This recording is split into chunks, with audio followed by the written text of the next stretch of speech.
À suivre aborde un sujet controversé. Les hypothèses formulées ne sont pas les seules interprétations possibles des faits exposés. Nous invitons les téléspectateurs à former leur opinion en se basant sur toutes les informations disponibles. Ce ne sont pas des soucoupes volantes, ni d'étranges lumières dans le ciel. S'agit-il de nouveaux ovnis qu'on aurait réussi à filmer? Aujourd'hui, nous allons voir des indices troublants qui indiquent peut-être que les extraterrestres sont parmi nous. On les voit en ville et aussi à la campagne, en plein jour et même au milieu de la nuit. Les spécialistes appellent cela des rods. Ils volent si vite qu'on ne peut pas les voir à l'œil nu. J'ai cligné des yeux et là j'ai crié « C'était quoi ?» Nous allons vous montrer ces indices. Ils sont partout. Ces trucs-là sont partout. Et vous entendrez les témoignages de ceux qui ont fait leur rencontre. Une rencontre d'un nouveau type. Ils sont là, dehors. Est-ce que nous observons une nouvelle forme d'invasion extraterrestre? Ou est-ce que ce sont eux qui nous observent? Les rods, c'est l'invasion extraterrestre parfaite. À vous de juger en regardant notre enquête sur ce tout nouveau phénomène qu'on appelle les rods.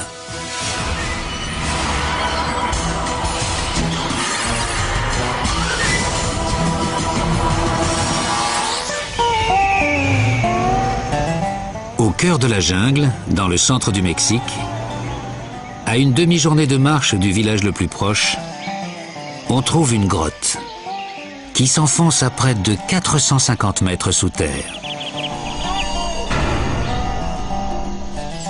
Dans la région, on l'appelle la grotte aux hirondelles, car elle abrite des dizaines de milliers d'oiseaux sauvages. Mais elle a aussi des locataires bien plus étranges. Mark Littley et ses amis vont voir la grotte tous les ans. Ils étaient venus tout simplement pour faire de la chute libre.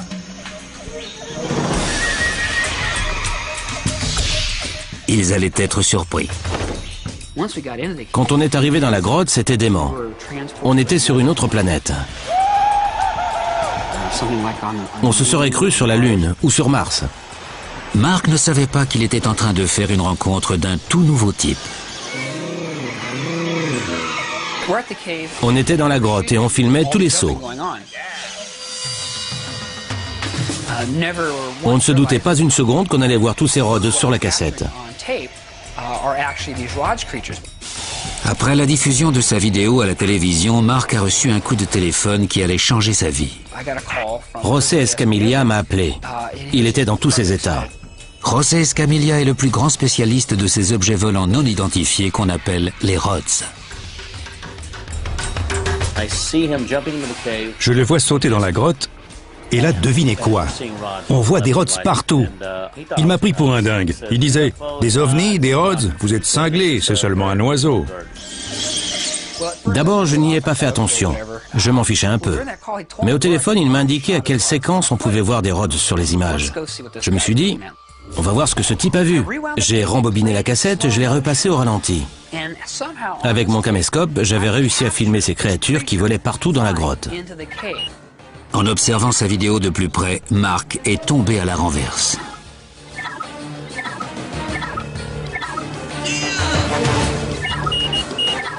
Là, on aperçoit très nettement un rod qui apparaît sur la gauche. On peut voir les ailes qui bougent dans les airs.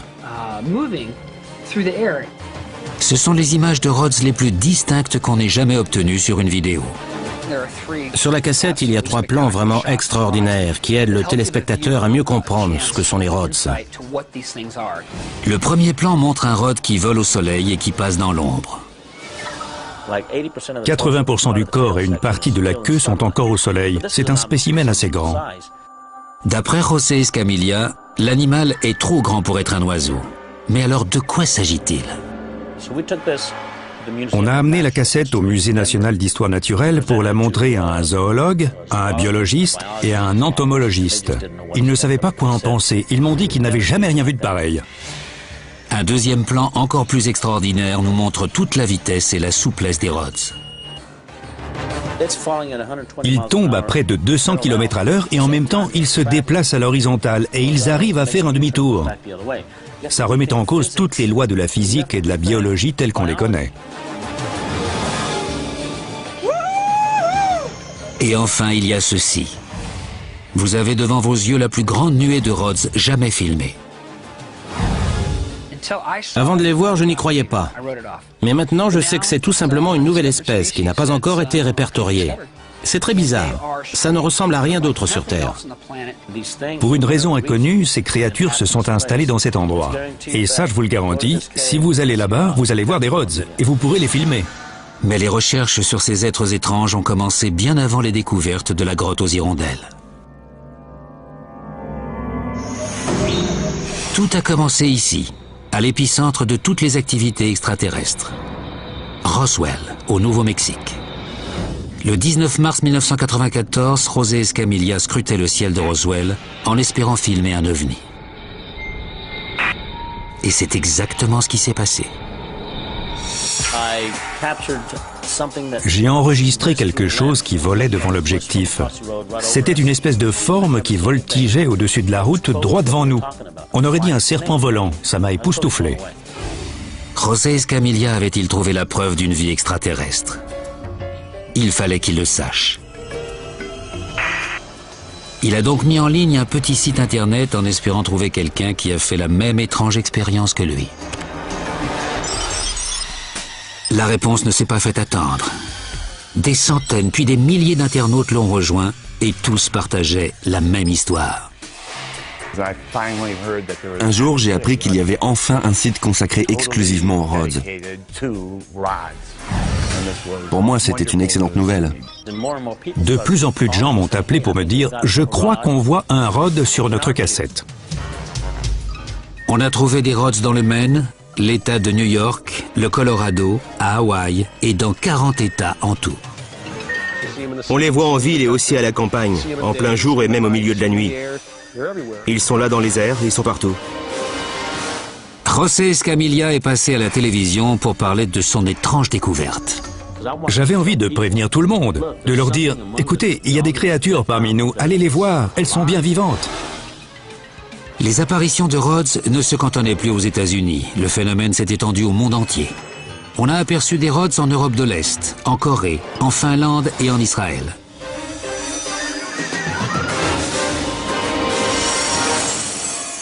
José Escamilla s'est demandé s'il n'avait pas fait la découverte du siècle.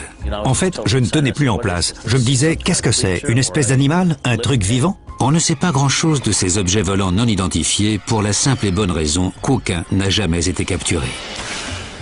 Mais les chercheurs formulent des hypothèses grâce aux vidéos.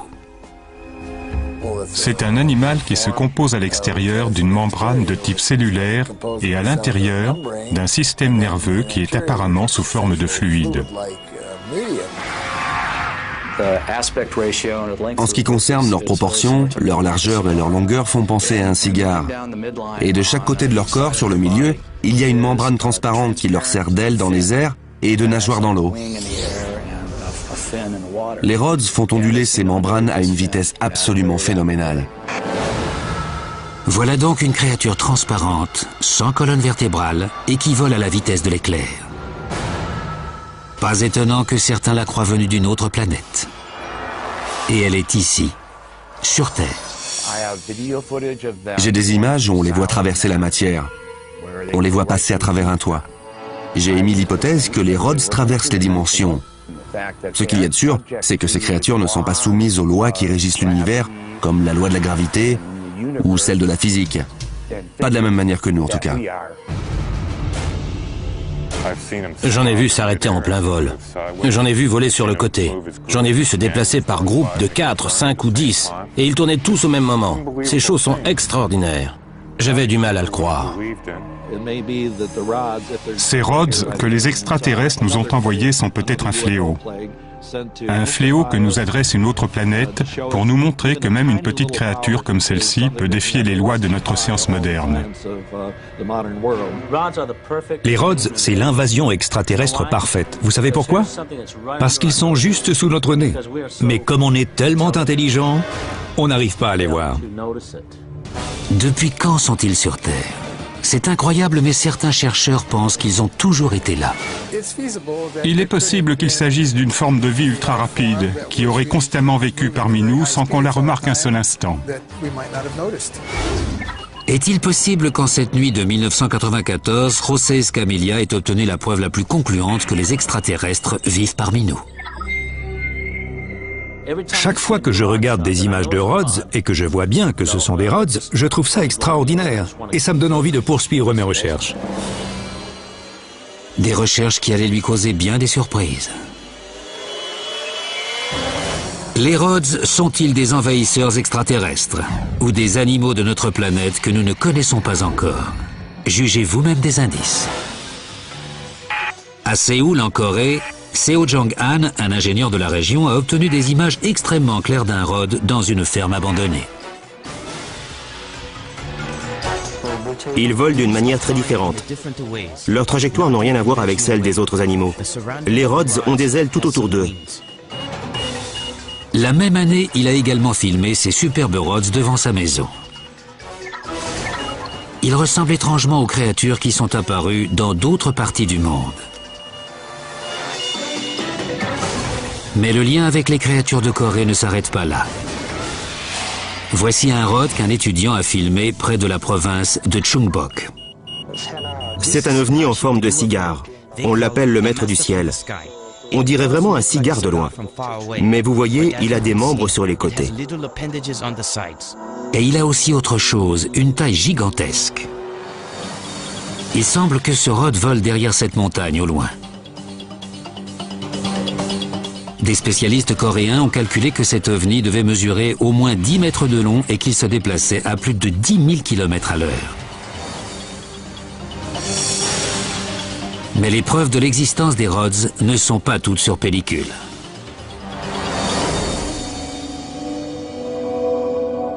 Nous sommes à Telampaya, en Argentine. Il semble que ces images datent de plusieurs siècles. S'agirait-il de documents antiques à propos des Rhodes? Quand je les ai vus, j'ai fait « Oh, on dirait des Rhodes !» Ce sont des bâtons avec des sortes d'ondulations au niveau du torse.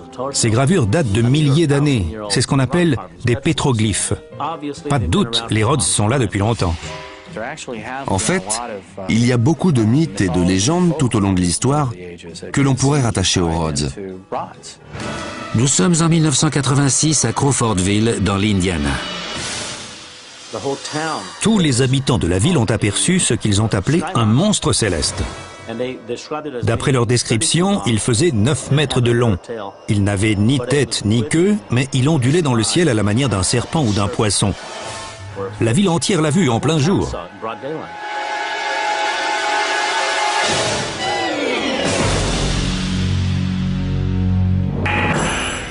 Puis entre 1956 et 1958, on a photographié des Rhodes pour la première fois dans le ciel du désert californien.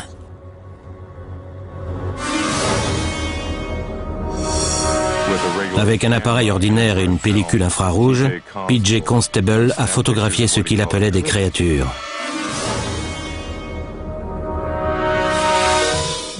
Ces photos d'archives, ces témoignages et ces dessins archéologiques pourraient-ils prouver que les Rhodes sont parmi nous depuis des siècles? Ou ces hypothèses sont-elles issues d'une simple coïncidence venue du passé? Pourquoi le nombre d'apparitions de Rhodes a-t-il explosé si soudainement? La plupart des spécialistes s'accordent à croire que c'est à cause du nombre très répandu de caméscopes.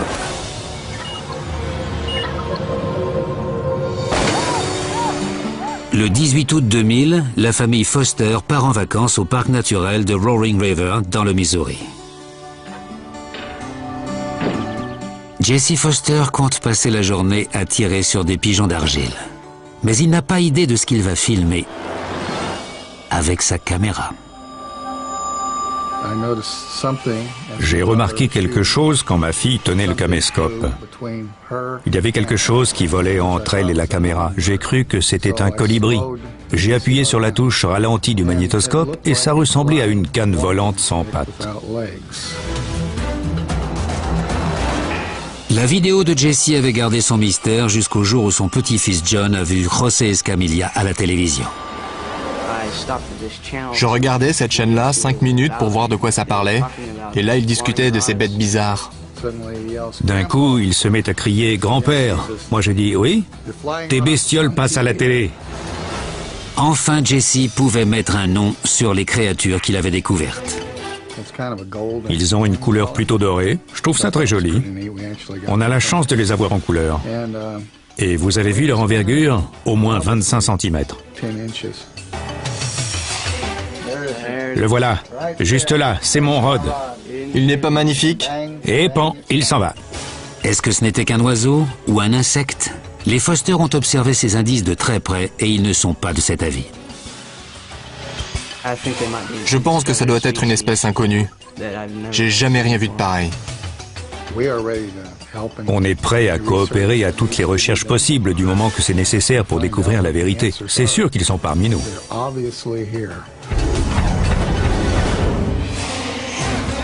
Mais les apparitions de Rhodes n'ont pas toutes été filmées au caméscope.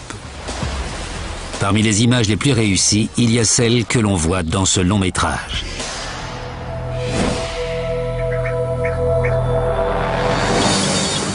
Il s'agit des Marcheurs de la nuit, tournés à Hawaï, sous la direction des frères jumeaux Blake et Brent Cousins.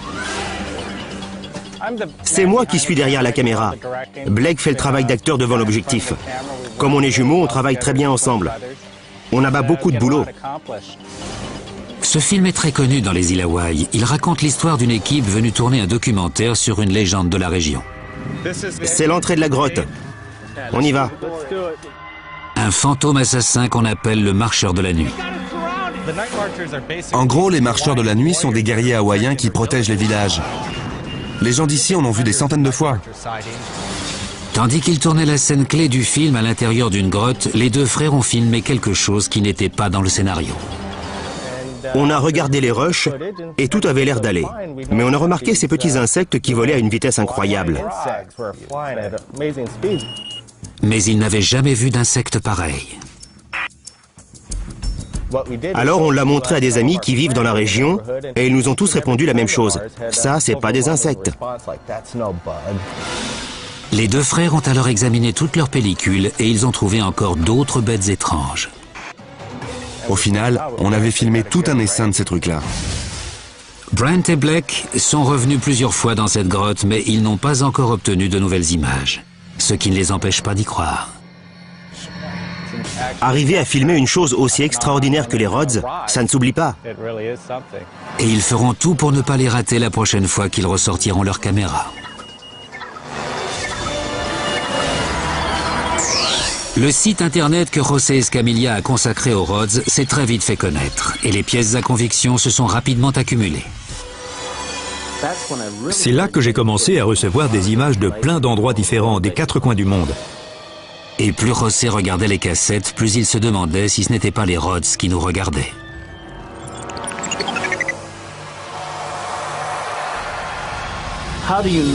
Qu'est-ce qui vous dit que ces choses sont pacifiques? En fait, on n'en sait rien. On ignore tout de leur nature. Nous sommes à Cap Canaveral en Floride. La navette Columbia décolle.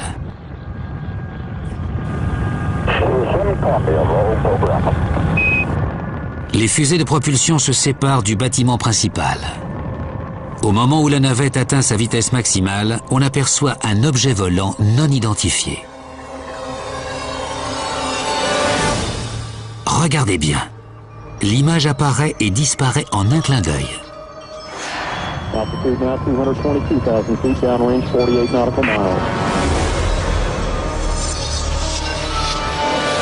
Cet ovni cherchait-il à apprendre quelque chose en volant aussi près de notre navette spatiale?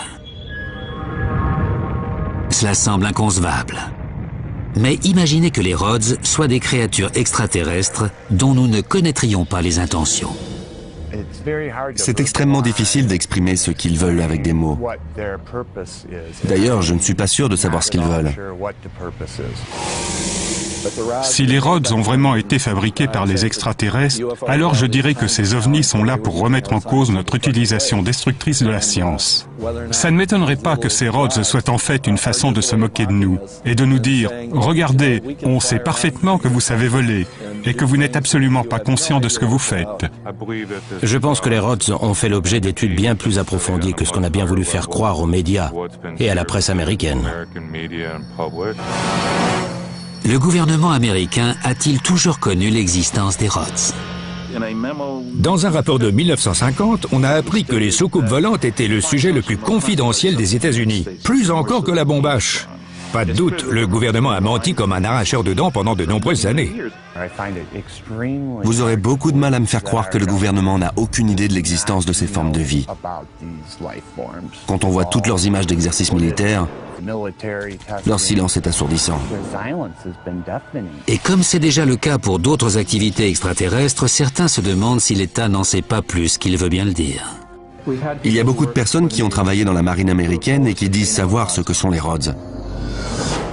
Si l'État américain connaît l'existence des Rhodes, je me demande combien il dépense, combien de documents top secrets il a accumulés en chassant ces petites bêtes un peu partout. Et si j'étais à la place des extraterrestres et que je voyais la CIA essayer de comprendre tout ça, j'éclaterais de rire. Ceux qui croient en une vaste conspiration se servent des images suivantes pour étayer leur théorie. Elles ont été tournées par la NASA à des centaines de milliers de kilomètres de la surface de la Terre. Regardez ces formes allongées. Les spécialistes des Rhodes affirment que ce ne sont ni des comètes, ni des astéroïdes. Alors de quoi s'agit-il? On a observé un certain nombre d'objets étranges dans l'espace. Et ces objets sont très similaires aux Rhodes qu'on avait trouvés dans notre atmosphère.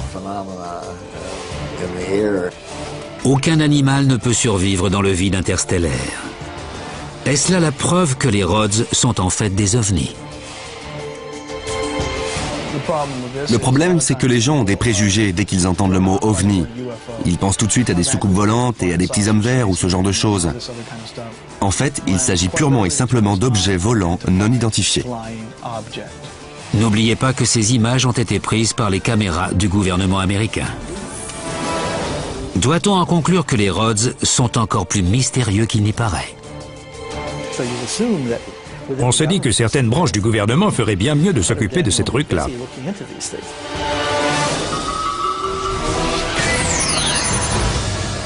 Après avoir recensé des centaines d'apparitions de Rhodes sur son site, José Escamilla s'est tourné vers la communauté scientifique. Avec des images nettes, les savants allaient-ils enfin prendre les Rhodes au sérieux? Les plus sceptiques, comme l'entomologiste Douglas Yanega, affirment que les Rhodes sont en réalité des oiseaux ou des insectes qui volent si vite que leur image devient floue sur la pellicule. J'ai une certaine expérience et je crois savoir à quoi ressemblent les insectes quand on les filme. Je peux vous dire que les Rhodes ne sont rien d'autre que ça. Mais José Escamilla rejette cette critique.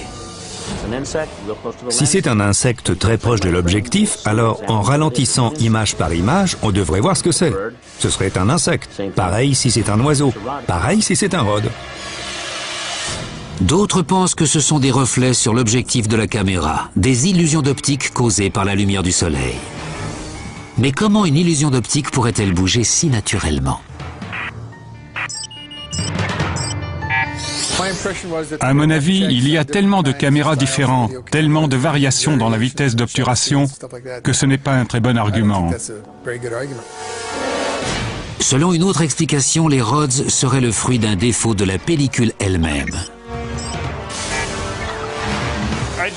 Je n'aime pas cette théorie de l'anomalie sur la cassette. Il y a trop de cas, trop d'endroits différents et trop de témoins pour que ça puisse se résumer à ça. Le professeur Bruce Maccabee est un physicien qui travaille pour le gouvernement des États-Unis. Il fait aussi des recherches sur les images d'ovnis depuis les années 60. J'ai étudié toutes sortes de vidéos. Parfois je peux les expliquer et parfois j'en suis incapable. Nous avons mis ses connaissances à l'épreuve en lui montrant les images tournées dans la grotte aux hirondelles. La vidéo où les Rhodes apparaissent le plus distinctement. Dans le cas précis de ces rods, les images que l'on voit n'ont pas d'explication. Le professeur Maccabi a passé des heures à étudier soigneusement ces images afin de savoir si les rods sont des créatures vivantes. D'un côté, on se dit, je refuse de croire qu'il y a des choses qui volent dans le ciel à une vitesse telle qu'on ne peut pas les voir. Mais d'un autre côté, l'objectif a vraiment filmé quelque chose. En s'aidant d'outils informatiques et en faisant des calculs d'une grande précision, le professeur Maccabi cherche des indices qui pourraient nous aider à mieux comprendre ce phénomène. Si l'on suppose que cette chose était à 3 mètres de la caméra, elle devait être longue de 21 cm. Si elle était à 30 mètres, elle ferait 2,10 mètres de long. Vous imaginez un animal de 2 mètres qui vole tellement vite qu'on ne le voit pas? Ça m'étonnerait. Mais alors, quelle est la véritable taille des rods? Le professeur Maccabi n'en est pas certain. Mais en se basant sur les lois élémentaires de la physique, il estime qu'ils sont plus gros que tous les insectes qu'il connaît. Je ne peux pas vous dire précisément quelle est leur taille ou leur vitesse, mais j'ai obtenu des chiffres qui dépassent les statistiques ordinaires des insectes. Si les rods ne sont ni des insectes ni des illusions d'optique, alors de quoi s'agit-il?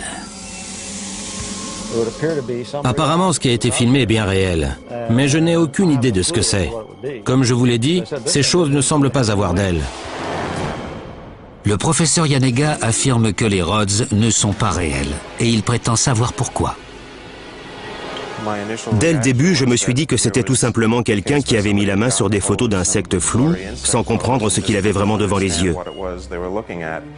Le professeur Yanega a étudié les insectes pendant des années et il est persuadé que les rods ont une explication beaucoup plus simple.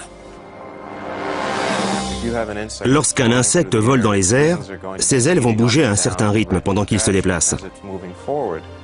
Le corps de l'insecte va prendre l'apparence d'une ligne droite floue, et les ailes vont former une ondulation sur toute la longueur de ce soi-disant rod.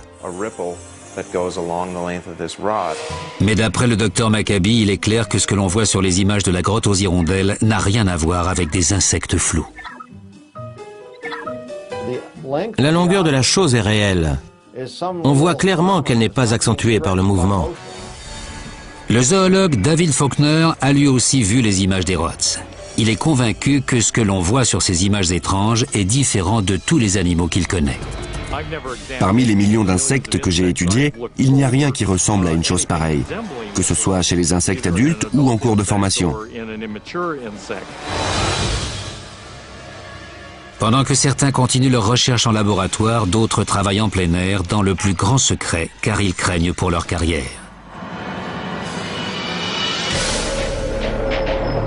Nous sommes dans un canyon reculé du sud de la Californie.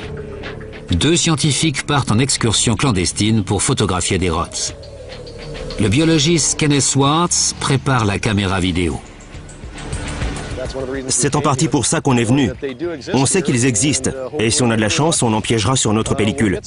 Mais c'est comme la pêche, on ne sait pas ce que ça va donner. L'homme qui l'accompagne est un scientifique très respecté qui enseigne dans une université américaine renommée.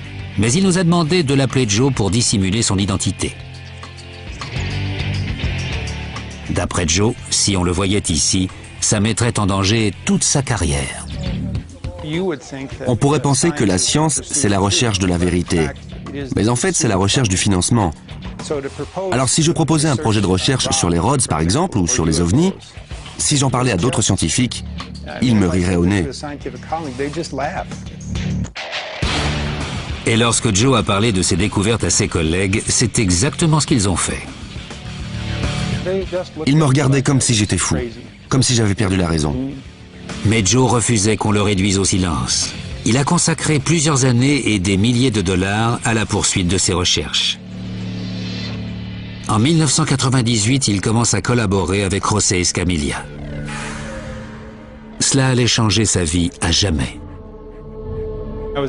Je n'arrivais pas à croire que quelqu'un d'autre ait découvert ces choses et leur ait donné un nom. Ça ressemblait beaucoup à ce que j'avais filmé. D'après Joe, seul un raz-de-marée populaire pourra lever l'omerta qui entoure les rods.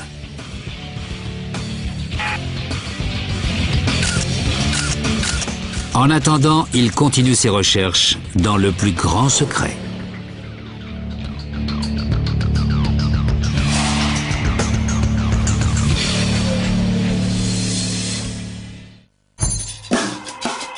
Les rods sont-ils une forme de vie inconnue à ce jour, ou sont-ils des messagers venus de l'espace?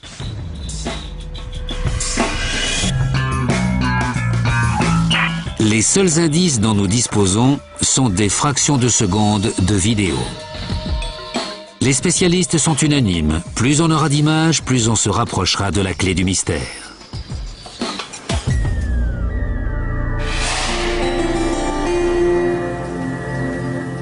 Pour l'instant, je vois rien du tout. Vous pouvez peut-être nous aider à découvrir la vérité en filmant des rods vous-même. José Escamilla a inventé un procédé qui permet même aux caméramans les plus novices d'avoir une chance de filmer un rod. C'est ce qu'il appelle la pêche céleste. Ça vous permet de filmer tout ce qui se passe dans le ciel. Ça peut être un oiseau, un insecte ou un défaut de lentille, mais vous pourrez faire la différence. Pour partir à la pêche céleste, vous avez seulement besoin d'un caméscope, d'un trépied et de beaucoup de patience. Si l'on en croit l'expérience de José, on a plus de chances de trouver des rods quelques heures avant le coucher du soleil. Les rods se déplacent si vite que votre vitesse d'obturation devra être supérieure à l'ordinaire. Soit 1/2 millième de seconde ou moins encore si vous voulez avoir une image nette. La plupart des caméscopes ont un petit bouton de réglage comme celui-ci. Parfois, il y a un joueur de baseball. C'est ce mode-là qu'il faut choisir pour aller à la pêche céleste parce que ça vous permettra d'avoir une image nette quand vous tournerez. Ne pointez jamais votre caméra directement vers le soleil et faites en sorte qu'il y ait quelque chose d'autre dans l'image, comme un arbre par exemple. Cela vous permettra d'évaluer la taille du rod sur votre vidéo. J'ai choisi ce coin-là parce qu'il y a un buisson, 2 petits arbres, des plantes et surtout le ciel. À présent, la pêche céleste va bientôt commencer. Comme à la pêche normale, il faut essayer d'aller à plusieurs endroits différents. Là, il faut prendre la caméra et tourner sous différents angles. Je vais enregistrer comme ça pendant 10 minutes. Le principe, c'est de faire un tour complet. Une séance de pêche céleste ordinaire dure à peu près 1 heure. Mais préparez-vous à passer plus de temps encore à examiner vos cassettes au ralenti, à la recherche du moindre rod.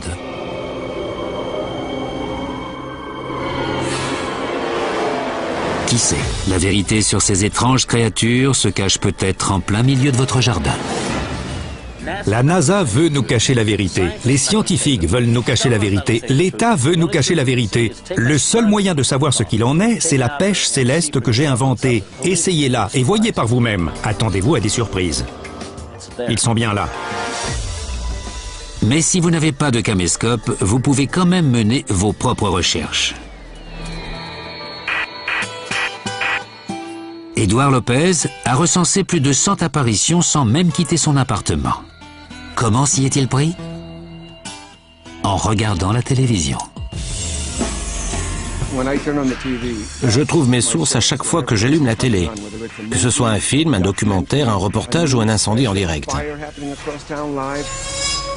Il a commencé à enregistrer ses programmes il y a 5 ans, après avoir entendu parler des recherches de José. Avant que José en parle, j'avais jamais rien vu de pareil. Rien qui ressemble à un rod. Mais au fur et à mesure, Édouard a appris à repérer les rods, à trouver des apparitions qui auraient pu passer inaperçues. Je regarde jamais ce qui se passe au premier plan. Dès qu'on voit un peu de ciel, c'est là que je regarde tout de suite. J'écoute le son, mais je regarde ce qu'il y a au fond de l'image. Les recherches d'Édouard Lopez ne se limitent pas à un genre en particulier. Il a repéré des rods dans des programmes de télé-réalité, tout comme dans des documentaires animaliers. Ces images proviennent de milliers d'émissions différentes depuis 1999. Selon lui, il suffit de s'intéresser au paranormal et d'avoir une télévision pour devenir un chasseur de rods. À partir du moment où on s'y intéresse, le regard et l'esprit s'élargissent et on voit des choses bizarres. C'est une sorte de flou. Et il y a des chances pour que ce flou soit un rod.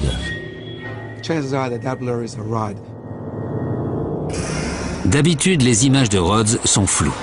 Mais le pilote d'hélicoptère Luca Rostano a réussi à obtenir des spécimens très nets.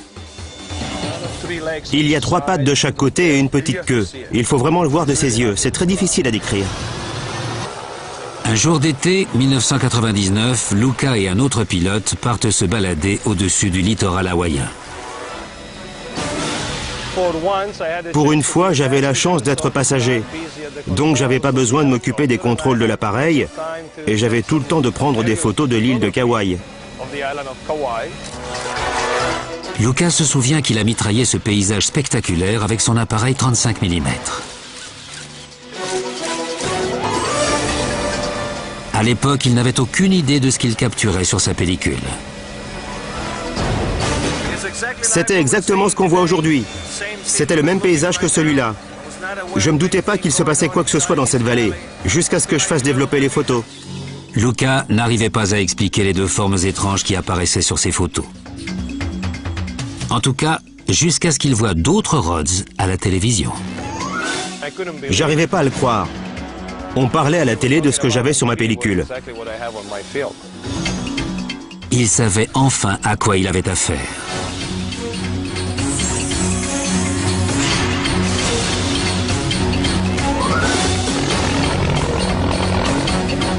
Ces photos ont été prises à peu près 20 minutes d'écart de chaque côté de l'île.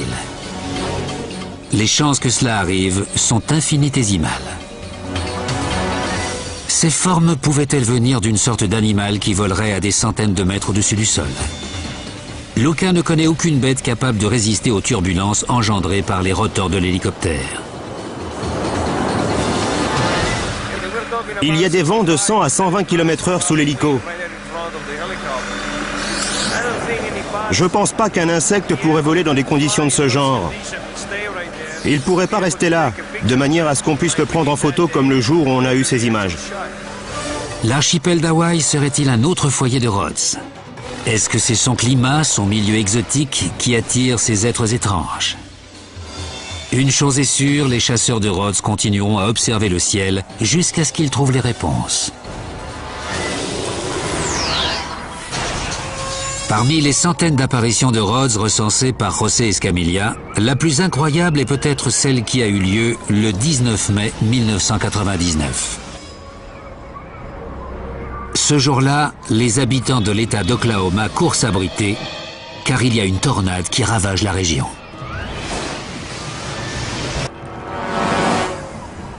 Les caméras de télévision enregistrent une catastrophe naturelle impressionnante.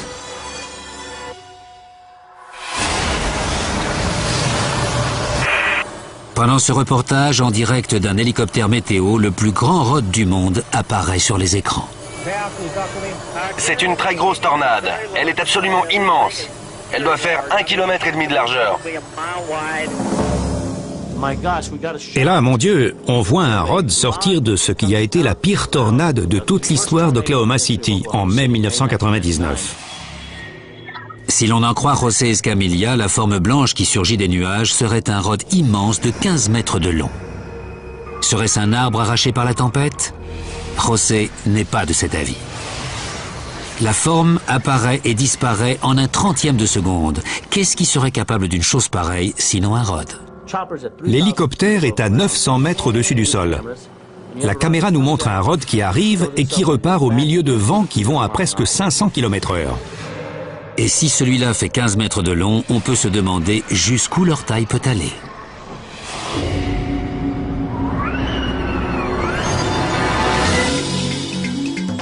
Maintenant que vous avez vu les images et que vous avez entendu toutes les différentes hypothèses et les explications possibles, est-ce que vous croyez aux rods?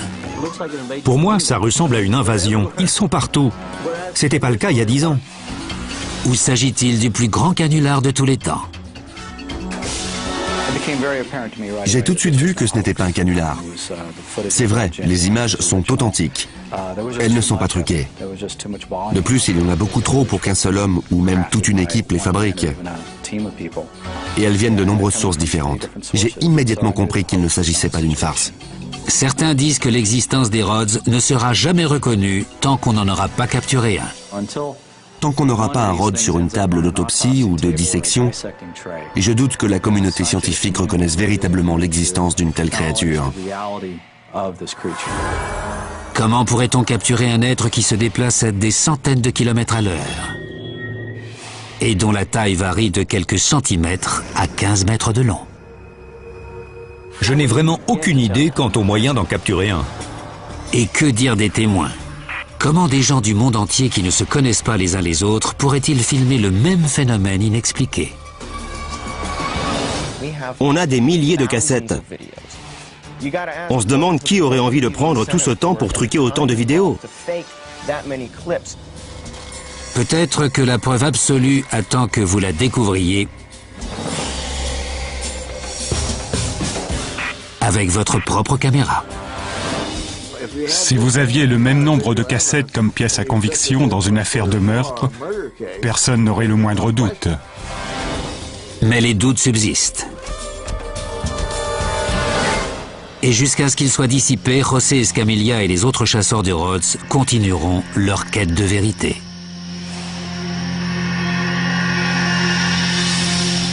Plusieurs fois, je me suis dit, au fond, à quoi ça sert? Pourquoi je fais tout ça? Mais vous savez pourquoi? C'est parce que je veux découvrir ce que c'est. D'ici là, on peut dire que le mystère reste entier.